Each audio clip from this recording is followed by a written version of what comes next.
సత్యసాయి జిల్లాలో ఓ తాగుబోతు వింత ప్రయాణం చర్చనీయాంశంగా మారింది. బాగా మందు కొట్టిన ఓ వ్యక్తి ఆర్టీసీ బస్సు కింద దూరి స్టెప్నీ టైర్ మీద ఎక్కి పడుకున్నాడు.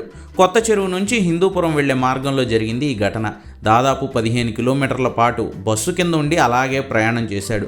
బస్సు స్టాప్లో ఆగినప్పుడు ఎక్కే ప్రయాణికులు కొంతమంది టైర్ కింద ఏదో కదులుతున్నట్లు ఉందని చూస్తే ఇదిగో ఈ మనిషి ఇలా తిప్పలు పడుతూ బయటకు వచ్చాడు. ఇక అంతే, కండక్టరు డ్రైవర్కి గుండె ఆగినంత పనైంది. డబ్బులు లేవంటే ఎక్కించుకుని ఎక్కడో చోట దింపేవాళ్ళం, ఇదేం రిస్క్ ఇష్టంట్రా బాబు, నీకేమైనా అయ్యుంటే ఎవరిది రెస్పాన్సిబిలిటీ అంటూ నానా తిట్లు తిట్టారు సదరు తాగుబోతును.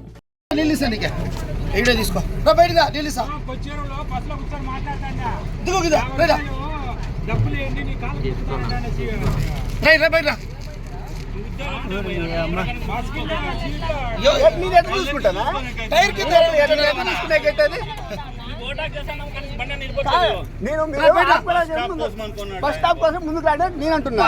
అంటే మీరు ఎక్కేది ఏమైనా బస్సుకు వస్తాను ఆయన అనుకుంటాడు, నేను అనుకుంటాను. ఆయన కిందనే ఉండాలి, నేను కిందనే ఉండాలి. ఎప్పుడు బయటికి రా.